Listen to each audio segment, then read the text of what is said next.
I have to Hello, do that. everyone. It's Shane Kanto, your Wasteland Reviewer, and welcome to Lost in the Wasteland, my weekly show where I get to learn a little bit more about somebody else's perspective on movies.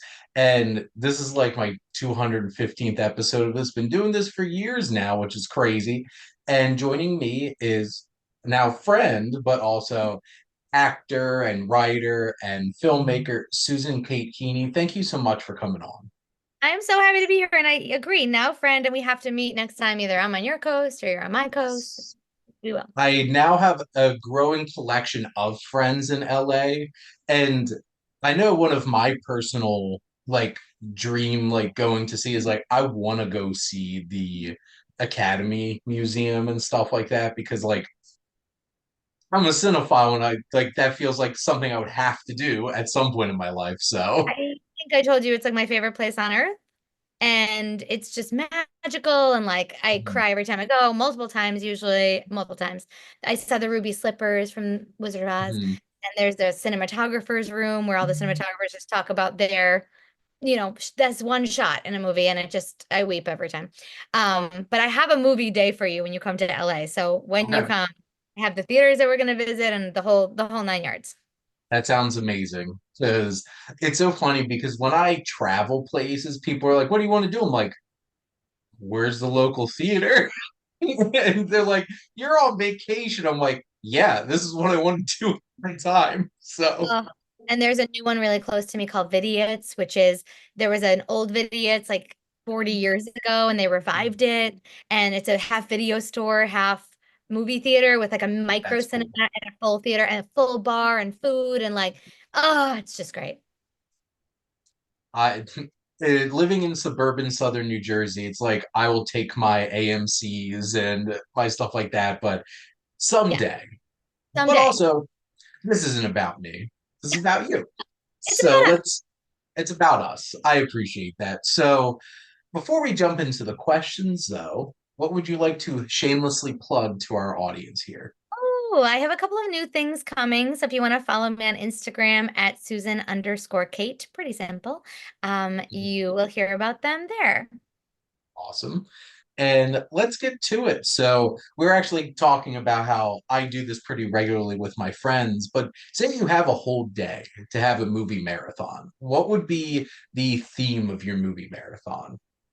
I love a movie marathon. I love a double feature. It excites me Mhm, so much, especially when they're kind of like an odd pairing. But a movie like thing, trope, whatever, that I always come back to is like women on the verge of something, women like mhm, so filled with life, but they're like, I can't do the status quo anymore, which is every good movie. So they make a change and like, you know, mhm. take a left turn, perhaps. So it's either called like Women on the Edge, Women on the Yep. Verge, Women on the about to make a left. And this is the order. I have okay, so there's like Okay. 14 hours of movies, so we have to like drink coffee a lot throughout this. That's Probably like 15 to 16 hours, but we mhm, wake up early. We start with The Woman Under the Influence, one of my yeah. favorite movies of all time. Then 9 to 5, we got to lighten it up a little. Mhm. These women are reclaiming Dolly, everything, just magic Yeah. for me. Oh, then Portrait of a Lady on Fire. I love that movie. Oh, Belle de Jour. That was like one of my first Netflix rentals, and I was like, what? I think I was like 18 in college, and I was like, oh my God. So that was so formative. Like you can really push the boundaries with these movies. League of Their Own is always just feels like another formative movie for me. Cleo from Mhm. 5 to 7. Nice. Let's get some French in there. And then we're gonna end with All About Eve. Campy, delightful, really one of my top 5 movies. Mhm. And just all of them are like women at different stages of their life, just going through something and figuring out something new for themselves.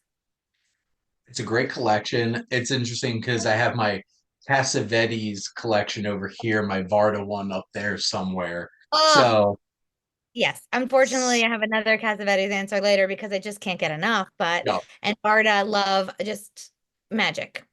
It was hard to cut in this category too because it's like funny Mhm, girl. How can that not be in there? Like mhm. there's so many things that I was like, but I had to make some. We have to sleep for a few I hours. yeah, there you go. I actually got to see a League of Their Own at the Princeton Garden Theater for a special event. this was probably 2018 pre-COVID, and that was such a fun time. And also, Ah, you'll appreciate this. So I'm starting a pet project at work called okay. it's a collaboration between my tutoring center and the College of Business, and it's business movie nights. Ah, And as we're recording this, my first one is tomorrow, and we're watching 9 to 5 with one of our Women's Leadership Council and a couple of our female management faculty are going to come in and have a discussion afterwards with the students and stuff like that. that is so cool. I love like pairings like that too. Mhm. Because so much can be learned through cinema and so much can be experienced that you could just talk at someone and tell them about like female empowerment, blah, blah, blah. And it's like, Mhm. okay. But then you see just like those ladies just owning their power Taking and it back. taking, yeah. Which the biggest thing too is like I'll admit I watched it for the first time 2 weeks ago to like think of some ideas for discussion and stuff like that. And uncomfortably still relevant, you I know, know. 24 years late, 44 years later. It Oh, just, it's but, and, right from the start, where the theme song kicks in, is like, yep, this is jam. This is great right off the that. bat. Listen, that is the best karaoke song. It's not that hard, and you can really strut around, and people get excited by it. I used to always do cabaret, but that's kind of a wah wah if you're not like a musical theater lover. Yeah, Doesn't rile the crowd the way 9 to 5 does, you know? everybody loves Dolly. Yeah, you Everybody loves can. Dolly. And if you don't, I don't know if I can trust you, to be honest. You're cut. There you go. Now, say that you had a friend who has never watched a movie before. What's the movie that you're going to show them first? I mean, I hate to say this because I answered this movie in another episode that we did, but I tried so hard to give you a different answer. It's The Yep. Wizard of It's a perfect movie, I think. It's Mm-hmm. the greatest example of like an inciting incident, and the protagonist goes on a Mm-hmm. journey and tries different things to reach their want. And you've got this great villain, this witch, you've got flying monkeys, you've got black and white to Technicolor, like just to show someone how much can be told through the characters, the story, but also through the actual cinematography of the movie. I just, and the powers within you all along being the final message. Come on. Come on. And it's mixing so many different kinds of things too. It's fantasy, it's musical, Comedy. which comedy for sure. I think it's hilarious that I feel like that's the movie that the most people for like don't even put two and two together. It's like you're watching a musical. Yeah, Like so true. it's just so seamless and just part of the whole entire experience. It's like, what's a great musical? And I would feel like most people don't think Wizard of Oz because it's just so embedded that the music's just part of it. And it's Yeah. such a big part and also very timely. And then you can take them go see Wicked in Oh, like that's 2 months when it comes is that out in your theaters. So feature? I was Dorothy and the Wizard of Oz. I might have already said this, but all the Munchkins were taller than me. So I had to like walk around on platforms the whole show basically. But then there's it's like you're right, like there's little songs. Like my favorite part, other than singing like, you know, Somewhere Over the Rainbow, of course, but like there's that part where they're in Oz and she says, "Can you even dye my eyes to match my gown?" Uh-huh. Jolly good town. Like it was my favorite moment. Like it's, just like, what can't we do here? Like it's, I don't know, it's just brings out the kid in me. I think it brings out the kid in everyone. Who is this friend who's never seen a movie? I feel bad for them, but I'm happy to show them this as their first go. I feel like there's a few films that you could pick out that are like this is the perfect example of what movies can do.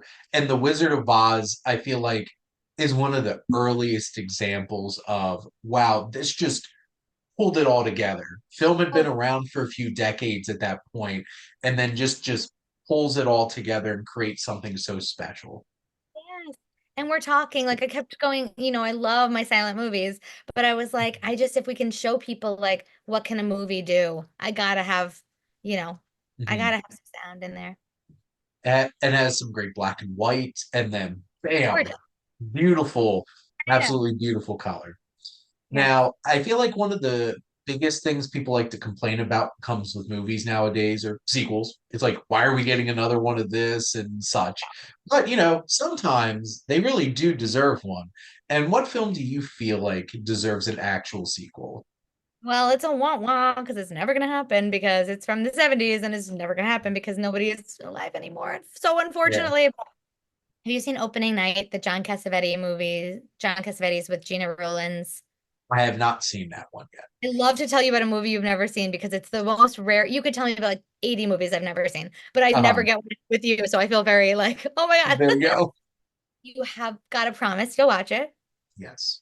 It's a movie about this aging actress who witnesses kind of something horrible as the show is opening on its out of town run, and then Hmm. starts having visions of the person who something terrible happened to, and is drinking a lot. So you're not sure what's a hallucination or what's in really a ghost or what.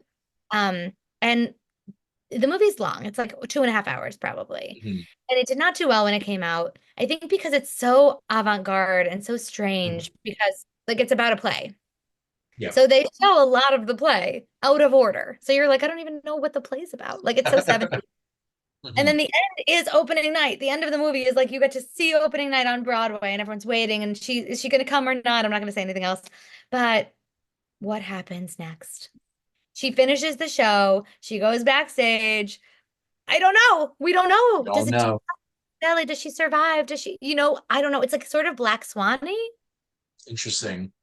Yeah, I would love you to watch it and let me know what you think because I think it is a masterpiece. But, I guess when it came out, people were like, "What?" I It's very interesting that Cassavetes seemed to be the kind of filmmaker that could make long films out of like most films that you expect to be 2.5 hours are not human dramas. And like Right. Woman Under the Influence, like Oh, it's a that's hefty a one. long film and it has a lot. Yeah. And there's a lot of heavy emotion and everything packed into that. But I definitely need to watch more of his films because I've only watched a few up to this point. But you know, there's very few directors that really captured what the idea of what 70s cinema really was as somebody like Jim Cassavetes. Yes. I mean, I just think like I fell so in love with all the people, especially her, but I feel really upset that I don't know what happened to her. Like it's like Yeah. that doesn't usually happen. I have a really good imagination. Like afterward, I'll be like, Yeah. "Oh, this is what happened." This time, I'm like, I don't know. Like Anatomy of a Fall. I feel similarly like Mhm. what really happened? What I need to happened? know. Yeah, and they have like different ideas. No one will say it's a hot secret, like the writer directors are like, I think I know. But I'm like, what is Yeah, it? we didn't get the clue ending to Anatomy of the Fall where it's like, but this is what really happened. Fix it. Can you imagine Anatomy of Fall came out in theaters with three different endings? That And would it's just good, actually. And you don't know which one you're going to see. That would make so much money. I'd go see it 3 times for sure. there you go. Yeah. Just like I need to figure out which theaters are actually showing which ending here. Like what time and like yeah, totally. Can't even imagine what that experience going to see Clue was when that actually came out. Because like my only experience is watching it in its entirety with the this could be what happened or Yeah. this and being like, but this is what really happened. Yeah. So, but very well, you sold me on opening night, and now you sold me on them wanting like trying to make a sequel to it, which Yeah. so that kind of thing is just a tricky like do you trust anybody to pick that up and try to continue that story? So There's no Gina Rowlands, and that's just like we are so sad. We're living in a post-her world. It was like so funny to me when it was like Gina Rowlands from The Notebook passed away. I was like Gina Rowlands from The Notebook, but like she is amazing in The yeah. Notebook. But like it's just I don't know if we'll ever see another Gina Rowlands again. Like she's so amazing. And that's a tricky thing when you can find unique talent like that and not not replicating some of Yeah, those. And those are the hardest losses when it comes to performers and stuff like that. Like I I know. know recently like James Earl Jones died. It's just like Huh. that there is nobody No, that is James Earl Jones and he was 94 years old. good for him. And he lived Oh, a long, rich life. And he did, like, there's just so many things that he did that have permeated pop culture so deeply and everything. But yeah. Wait, now I'm now, like Jenna Rollins because a friend the other day said Jenna and I said Gina. So I don't know. So like viewers, don't be really mad at me, or you can at me and be like, Suke, you said it wrong. the only one that I've heard is Gina Rollins, but Okay, we're going to go with that. let's do it. There we go. Now, we were talking about this a little bit before we started recording, but or at least talking about like childhood and getting into this one first. What's a film from your childhood that you have not watched in years that you would love to go back and actually revisit? My dad was really in love with Laurel and Hardy. I mean, he's Okay. much younger than like being around at the time of Laurel and Hardy, but it probably Mhm, his parents showed it to him. And mhm, so it's Babes in Toyland, March of the Wooden Soldiers. We would watch it every Christmas, and there's some like dark, weird, like this mhm. toy soldiers like come to life. It's Yeah. weird. It's scary enough. But yeah, I remember loving it and kind of falling in love with like again what movies can do, what comedy can do. Mhm. Not a huge holiday movie fan. I'm very weird. Like I can only watch it in those like 2 week period. Yeah. Are you the same way? I it's interesting. I'm the kind of person that will watch literally anything anytime. Yeah. And like people are like, I can't be I'm not in the mood to watch something like that. I'm like, just chilling in the middle of the day watching something absolutely emotionally devastating and just being like, yep, this is what's happening right now. But I'm that way about music. Mhm. I will The fact that Christmas music keeps happening and starting earlier and earlier every year, I don't listen to the radio. I listen to my music when I want to.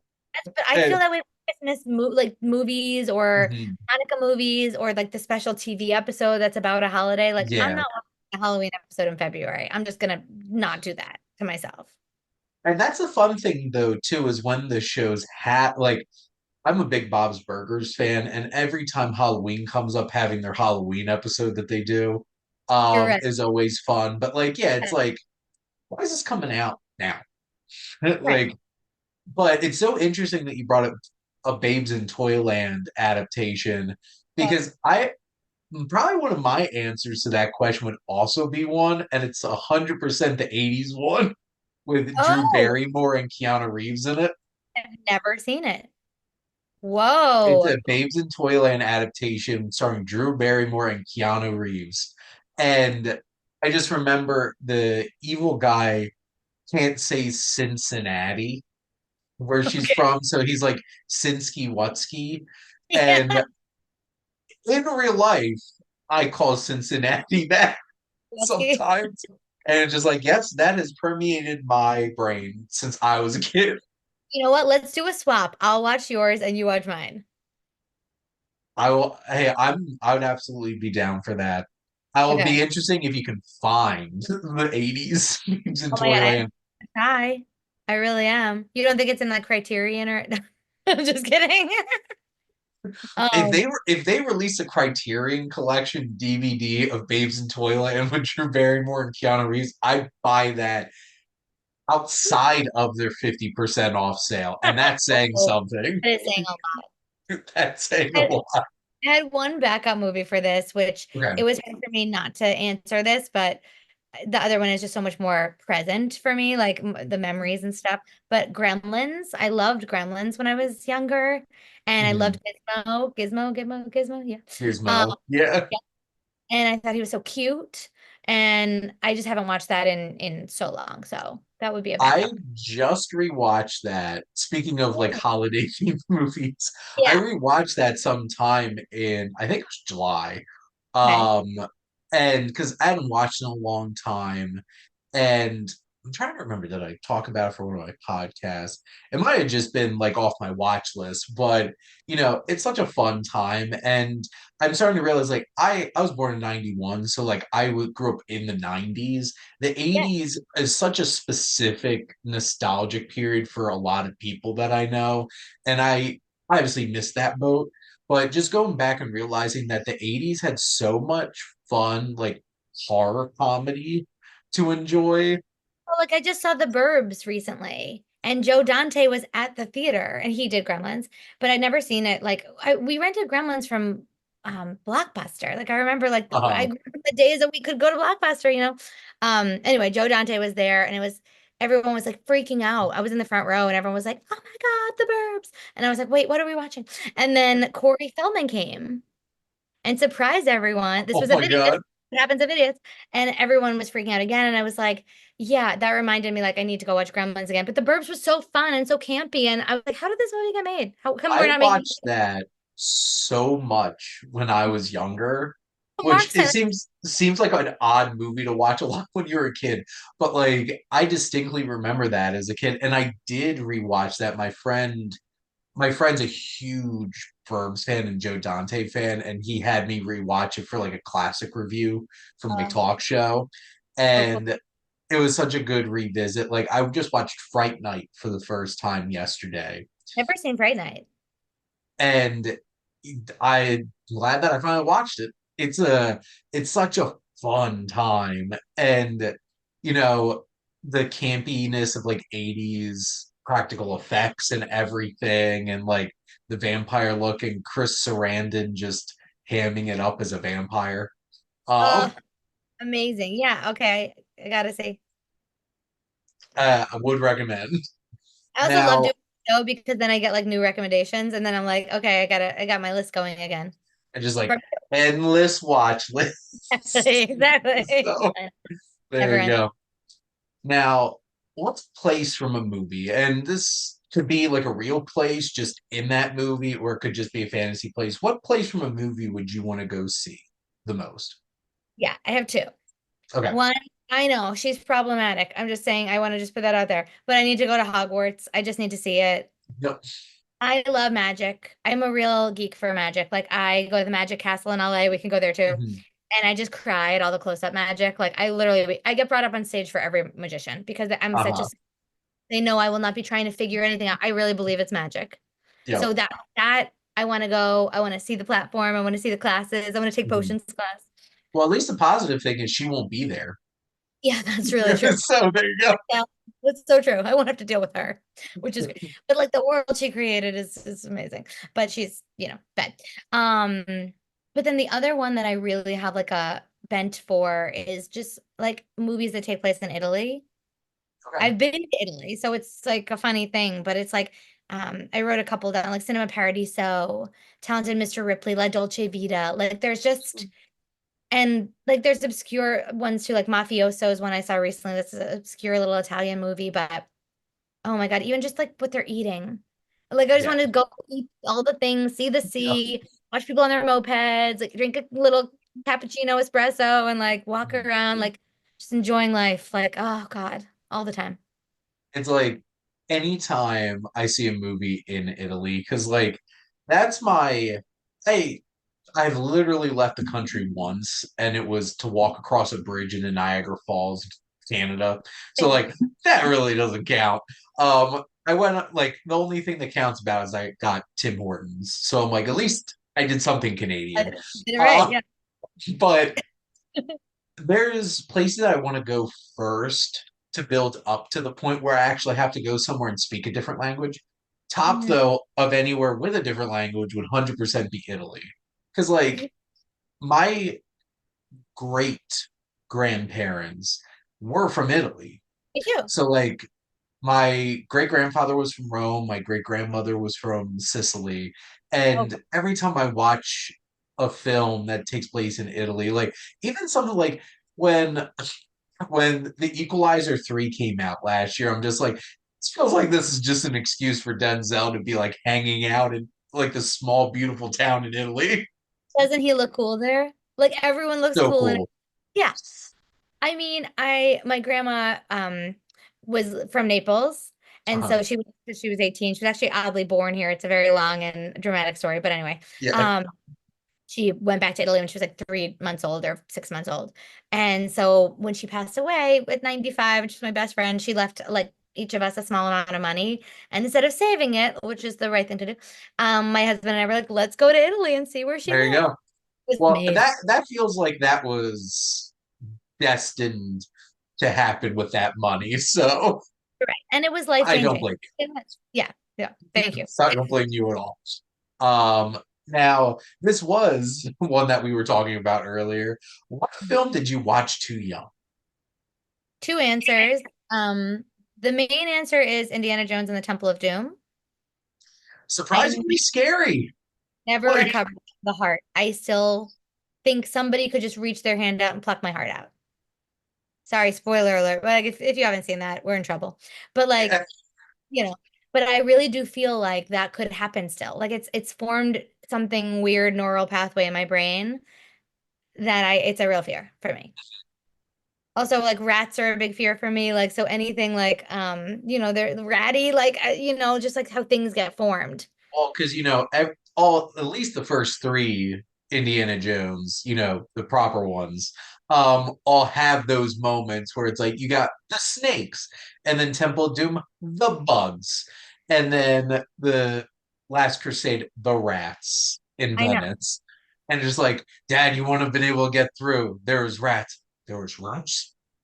And it's just like, and it's just like there was enough things about Temple of Doom that were dark and scary, and then that whole sequence of like, oh, when she turned around and there's a where And the like chain. turned her hand. Oh my God. Yeah. It was a lot. And like I think that I was such a mature movie watcher. My dad is amazing taste in movies. And so we would watch things together. And I think he really thought like this is so silly that she's not gonna be Not that one. as young. Yeah, it was not like, the movie has a tone and it has like he has swagger. And I think like for if you're watching it when you're 40, as my dad was, he's like gets that it's like, oh God, that's so creepy and weird, but I don't know. And then the other one on a different level is like Indecent Proposal was playing on a loop at some point when I was like young. And I remember like catching part of it and being like, you can offer money. And my parents were like, nope, like, nope. Um, so that, even Romancing the Stone, like the hand part, my mom loved that movie and the part where the hand, it sticks with you.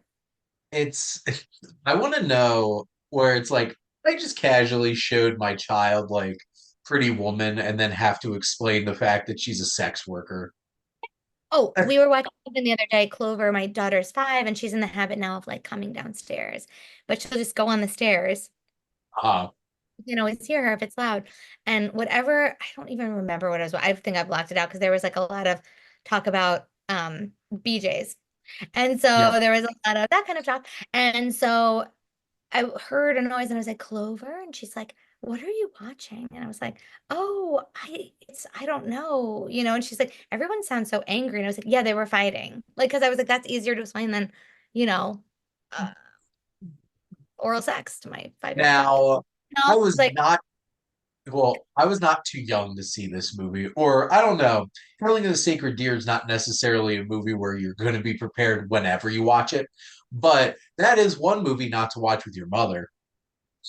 Uh, every, but Yorgos Lanthimos films are not movies to watch with your parents. oh, and oh my God, what is that movie? It's such a classic. Like it came out like last year and he's naked dancing around and he takes over the whole family. Oh, Saltburn. Like Yeah. my parents were like, should we watch it? I was like, no, we shouldn't. And I'm old. Do you know what I No, mean? And no, but I have friends that watched it with their parents over Christmas thinking it was some English comedy sort of. Oh yeah. bathtub. My dad and I just get stuck with movies. Like I remember him being like, "Do you want to watch Eastern Promises?" And I was like, "Yeah, of course." But I was pretty young then.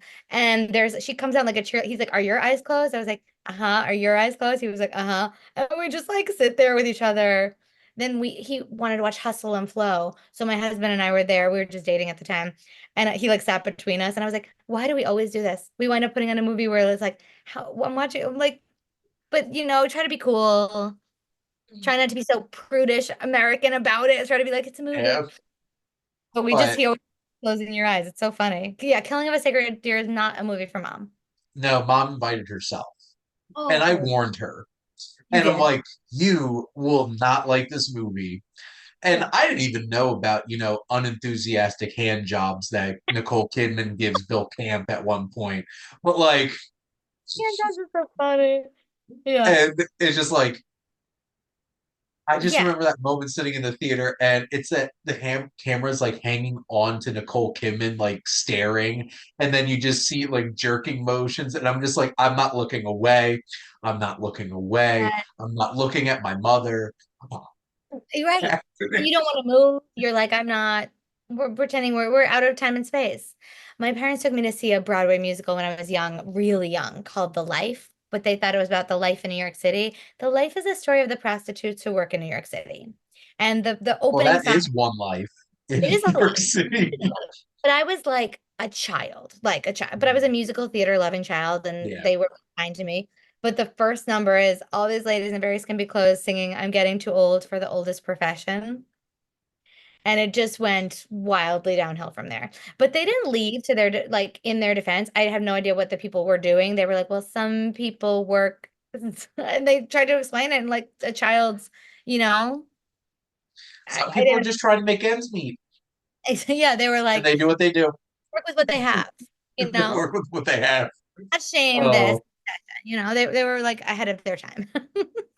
I always tell the story, but my quintessential answer to this is The Godfather, because I was 10 years old, Too young.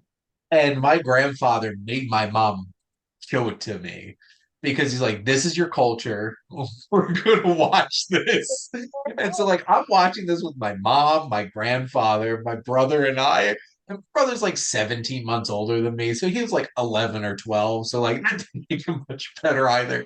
But there's Yeah. one scene I had to cover my eyes. Which one?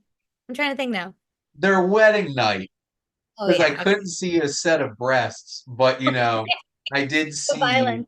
I Yeah. did see Sonny get lit up by like how many rounds of Tommy guns, but like that's I know. America in a nutshell, though.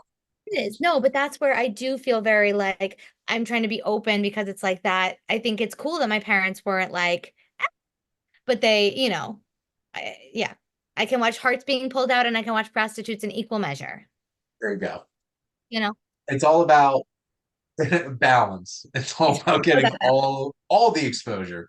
Exactly. Now, what film experience do you feel like made a legitimate impact on your life?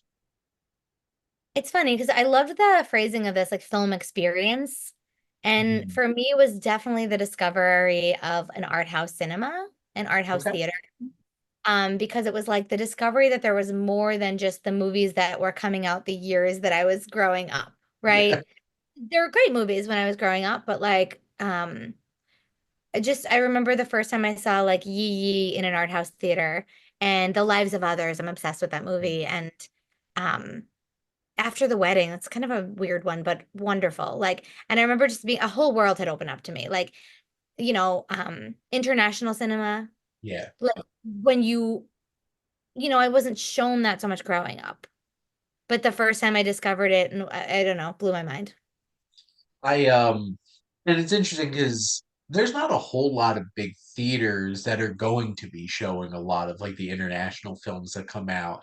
I happen to live in an area where there is a large population, like Southeast Asian and also Indian population. So every AMC here is showing Bollywood films all the time, which is Amazing. interesting. And a couple of them was like pretty blown away by the experience, but it's going to those smaller theaters where it's just like, yeah, I will know one other person that has heard of this movie. And I'm going to be that person that's going to tell people about it. Yes. And being able to see, like, there's a theater 20 minutes north of Ryder where I work called Montgomery Cinemas. And they have six screens, and they're always the theater to go to. And like the demographic of this theater is like average age of the clientele is probably like 75. Uh, Amazing. and Yes. I bring that average down Yeah, you do. uh, when I show up. And I've seen so many great international films at that theater because they're the kinds of ones that'll show it. And unless I'm venturing into Philly to like Philly Film Society theaters and stuff, which then I gotta pay tolls and parking and all that jazz. But Being in like, Philly is really rough, as you know. yeah, and being able to like find those places, it's really big changing experience for sure. Yeah, there's nothing like it. I mean, also like the Angelica in New York, I went to NYU and I was 17. And so like walking in there and being like, oh my God, I can see none of these movies have I heard of. I've never heard of one of them. So it's sort of just like pick or ask the person, what should I see? You know? And I was this close to planning a whole day to go drive up to the train station, hop a train, go into New York City to find oh, this one theater that was showing the 3 hour documentary Ennio about Ennio Morricone because I wanted to see that film so badly, and my buddy was going to meet up with me who lives outside of New York City. And I just so happened that week to finally hear back from my PR person who was covering the film, and they got me a screening link. But like, and I got to watch it at home. I But to watch it. I was that close to investing the buying train tickets round trip all the way to New York City just so I could find that one theater that was showing that. But this is why I think I love it. And this is why I loved this question. I think like we are so lucky to have the cinema, right? We're so lucky. Yes. I go more than I probably should. But the movies that you have to make an effort for, there's something more special about that. It feels like going to the theater. It feels like getting a ticket to a concert. You know, there has to be a little more planning, and there's something super romantic about that to me. I during COVID moved away from Lawrenceville where I lived for 6 years. My whole 2 years of grad school, my first 4 years working at Ryder full time, I lived in Lawrenceville where Ryder is, and Okay. Princeton's 10 minutes down the road. Okay. And Princeton Garden Theater, where they have a video of Ethan Hawke introducing it because he went Oh, there cool. all the That's so time and stuff like that. And it's such a special little two-screen theater. oh yeah, And I don't go very often anymore because I'm not that I don't live up there anymore. right. But I remember they had drive my car and I drove on a non-work day all the way up to work and then some. Oh my God. And this was still when like wearing masks and everything. And I sat there for the 3 hours with my mask on the whole time. And like they were cranking the heat too, because this is like December. Oh my God. And I'm like sitting there with his mask on. I'm like, I am doing this. I am seeing this movie, Yes, and that was an adventure. exactly. And this Exactly. one of them, I discovered this theater 50 minutes north of Ryder because it was the only place playing Destroyer when So that fun. movie came out with Nicole Kidman. And like I drove the 50 minutes all the way up through traffic and everything because like I will do that. I will venture. Yes. And like I'm a I get a little crabbier about dealing with all the nonsense of whether it's Yeah. traffic or hopping on the train or doing all this kind of stuff. But like I had a tradition for a while where I would meet up with some of my Sif Pop friends to go check out movies in New York City and Oh, go to AMC Lincoln Square because that is the great theater. best AMC That's amazing. because they have all their if any AMC has the new movie coming out, whether it's no matter how limited it is, it's there. Yeah. I love that theater. Mhm. Um, I think we are just so used to getting whatever we want so quickly. Yep. Like I could watch it at home. Like I watched The Fall Guy at home the other day and it was wonderful. And I was Mhm. really mad at myself for not seeing it in the theater. Because it's a movie that you see in the theater, you know? Yeah. Amazon. I'm like, I can get this. Oh, it can be here in 4 hours. It's like a new thing. I don't know even understand that. It's like, do you want this at 6 a.m.? I'm like, do I need this at 6 a.m.? Really? Probably not. But like, so when you have to make the effort to go see something in community with other people, I think it's just special. Like you And remember those. yeah, it was literally the only way I would even consider living anywhere near a city is because of movies. True. Because I am very much not a city person. Yeah, yeah, yeah. I'm very much a suburbs kid through and through, grown up. That's my thing. But Yeah. for movies, it's a different story. Yeah. Now, this is a big trend happening, I feel like, right now, where they're turning so many stories that were films into television shows at this point. Yeah. So many of them. But what's a movie that you really think should be turned into a TV show? I have three. I'll go Okay. quick. Okay. Um, so The Last of Sheila, have you ever seen this movie? I don't think so. That's really weird and obscure. It's Stephen Sondheim's only movie that he wrote, maybe co-wrote. I might be confused. I'm a big Sondheim fan in the theater. Ah, Basically, it's like a murder mystery with like a lot of puzzles. It's ridiculous. Um, and I think it's like if Bad Sisters was like a little campier and it's like a yacht, all these rich people, and there's a okay, murder. interesting. It's really fun. There's like puzzles. Like it's almost like an escape room. It's because Stephen Are, Sondheim puzzles. Yeah, you got to see this movie. It was hard to uh, find, but are we gonna cast Class Bang in it too? I God, I wouldn't. sure, sure.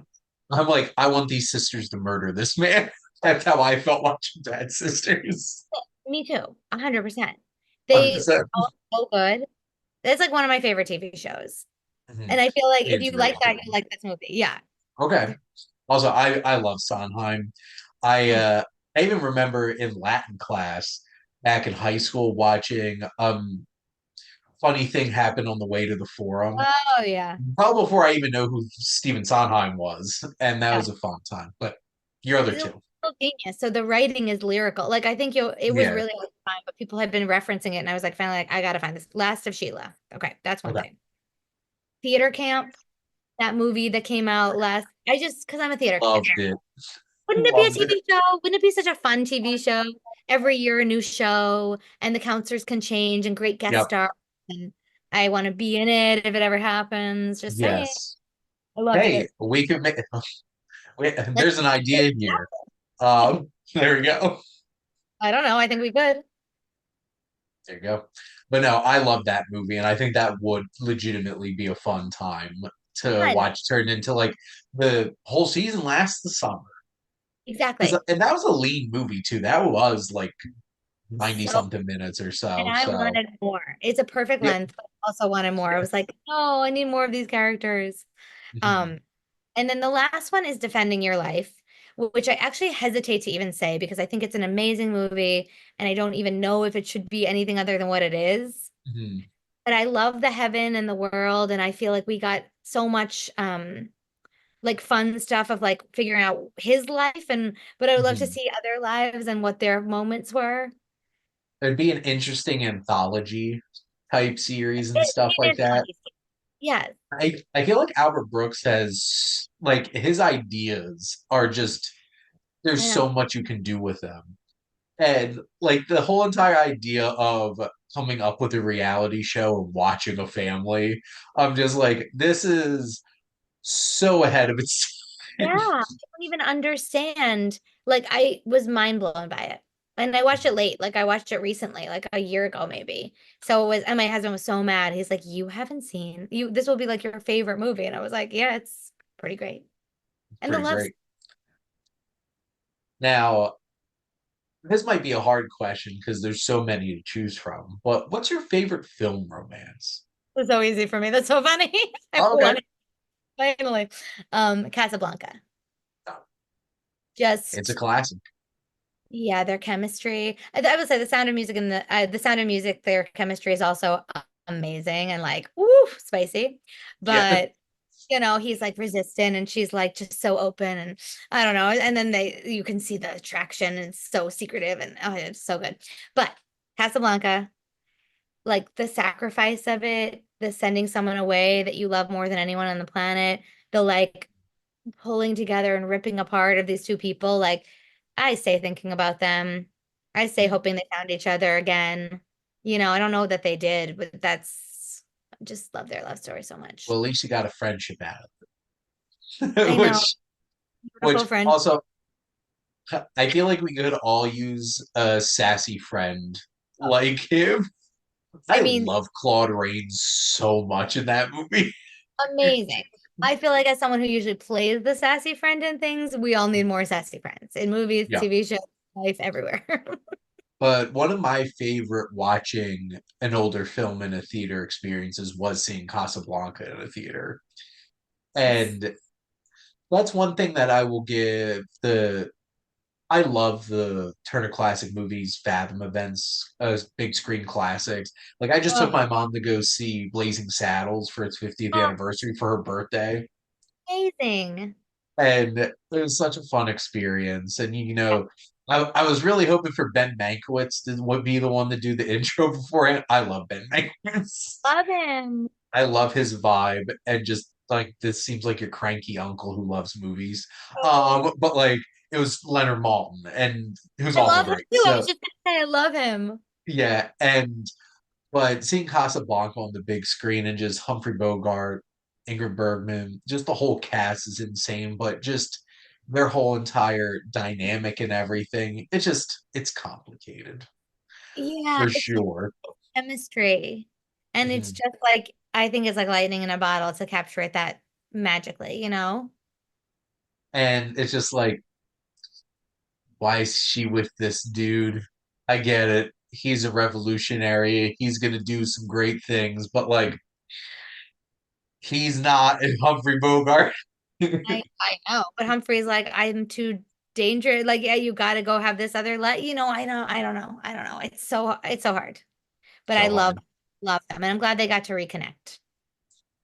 Now, my final question for you, which this might be my favorite question that I've come up with for any of these rounds of interviews, but theoretically, you get hired to teach a film class. So, what's your curriculum for this film class? Yeah. This is I have a few. Okay. So one of them is like called delayed gratification. And it's about Okay. movies not loved at their time, but were loved afterward or were looked back Interesting. at. Yeah, I think there's like a lot of movies like that that when they came out, they were sort of a wah wah and then became like either cult classics, and that's a more Mhm. modern interpretation of that, Yeah. or like um that people look back on and were like, that was actually a really formative, amazing movie, or like, the Tarantinos are like, people haven't seen this, but you have to see it, right? Like it's those movies that we go back to. So that's one, Yeah. delayed gratification, it's called. This is probably a typical answer. Just I'm obsessed with the 70s. I'm obsessed with Mhm. what movies in the 70s. You've got really big movies that came out in the 70s, like Star Wars and Yeah. Godfather and all those big movies. And then you have like smaller, more indie, more like just character study movies, which I'm obsessed with. Um, so that's another one. I want to show all the Buster movies. So Yeah. just do a Buster class, Buster Keaton movies. Like we're gonna go Sherlock Jr., we're gonna show the cameraman, the general, of course. Mhm. Um, just show, yeah, all my Busters. And then the last one, this is really more because it's like my selfish, guiltiest pleasure, I guess. I love to tie like theme food and movies together. Okay. I'm really into food movies, like Babette's Feast and Big Night, and like I don't know how much a scrambled egg can make you feel in that movie. So some sort of like your pairing. I know. Every I time I just say, watched Big Night for the first time within the past year, and that just hit on a certain level for me. And I don't know if it was the Italian of it all. how That the goes a long way brother, for sure. and you have a brother, and there's that like complicated. They're Yes. not speaking about what happened, but they're just sort of Yep. doing. I have a sibling, like we are like besties, and I love him madly. But like you can the tension of love that it's amazing. Absolutely. And so I'd love to like do a how does the movie what storytelling is happening through the food. I heard this great thing that was saying, if there's a song in something, like Mhm. you better make sure that it leads us to like something cathartic or that gets the character to the next level. Similar to like a love scene in a movie. If it doesn't Yeah. tell something about the characters or their relationship, why is it in there? Yeah. If we want to show something in that love scene that shows us like either why they're together, why they should be together, or why, something of dynamic of power, whatever. So I think that what is the food showing to us? What is the way Mhm. someone's eating showing to us? Yeah. I'm blanking on the name of it, but it had Julia Binoche came out. It Chocolat? was No, it was no. so it was part of the international group for this year's Oscars. Oh, I That know. It's the two people, and she did it with her so did ex-husband. yes. I Was haven't it seen it, but it's on my it list. was oh my The God. cook and the blah, blah, blah, something. No. It's like taste of things or Yeah, it something is. like I'm that. it is. It is. It is. It is. And oh my God, the food. The I've heard. the way it made me feel watching people cook was Oh, as a and there's one scene where it so perfectly encapsulates what you were just mentioning. They yeah. were totally doing it through food. Yes. And that, oh my God, this scene was Real spicy. steamy. And I'm just like, oh. I'm sitting here like watching this movie and just being Uh, like, just, and the way that he watched her eating the food that he made her, I'm just like, that's how yeah, yeah, and yeah, I'm just yeah, like, yeah. I know what's going on here. I see subtext. I see the story, I see what's under the words. Yeah. And It's that's a so really cool idea for film class. It's really interesting. like even Parasite, which I'm obsessed with that movie, but I Mhm. think about those noodles once every couple months and just Yeah. the moment of like the making of the noodles and I want to eat them. Of course, you're watching it, but they're telling a story through that of like why that dish? Why are we making that specific thing, right? Mhm. Like it's just so beautiful. I just rewatched Chef for one of my podcasts too, and that is such a passion film you can tell for John Favreau. Yes, And I feel very lucky to have a wife who looks at me the way that Scarlett Johansson looked at the food that he was making for her. that's beautiful. See? There you go. That's a beautiful Uh, relationship because just uh, rewatching that recently and just watching her, because and how you would know better than I, because like I've never acted in anything, but no, a lot of the times like you have a camera pointing at somebody, it's not like the other person's right there a lot of the time necessarily. And I'm just imagining like Scarlett Johansson just looking at a wall, acting like that to the I've camera. definitely had to act to a tennis ball before. That's not a joke. The tennis ball's a real thing. Like it's and I feel like he's such a giving actor that he probably was there for a lot of it, and some people have that in their claws or whatever, Well, but you're and not going to see he, him moving that much, you're not going to see that much. yeah, and Right. like he directed, like that was his film, and he just seems like such a. It's so funny because watching him in his earlier films when he was just acting, I never guessed that he was such a pleasant person because he seemed like such an asshole in so many things. But don't you think that that's like you can't always tell with someone's essence like what, they can be like Tom Hanks is like pretty like nice. He's like what he seems Yeah, like, right? Jack Nicholson's pretty like wild, like if some he was a people normal human being outside of acting, I'd be shocked. Like I'd be like, "You're lying to me." you don't even want that, right? Like I don't even think we Yeah, want that. I think like but then you have people who seem one way and are really good at like I think Megan Mullally, like she's so good at playing these characters that are like cruel, but she uh, seems good outside of it. being a big Parks and Rec fan, Tammy too. Just Yeah, like, which yeah. I can just imagine because like that's the best part is like they're actually together in real life. That is wild. The It's Copperman and her, it's yeah, just I it's I so could only funny. imagine like if their Oh, relationship's anything like that they talk relationship. about their spicy relationship. Like they definitely like in interviews, like they give interviews about it. Yeah, if you haven't seen it, I was always like, oh my God, they're very open books. Mhm. But I what I'll say is I would sign up for any of those classes. And Yeah. obviously, if this is college, like I got 8 semesters to take all these different classes. So no, those are a lot of really fun ideas and some really interesting ones for sure. That food one now has me hungry. Like look, I know, there I know. You got to pick you your movie. go. You got to see what you're going to eat and what you're going to watch it with. There you go. But how I always like to wrap up this show is I let my guest ask me a question. Yes. So, what would you like to ask the Wasteland reviewer? I mean, it's like there is a big part of me that just wants to ask you this last question, but I'm not going to. I'm going to spin off of this last question, and Okay.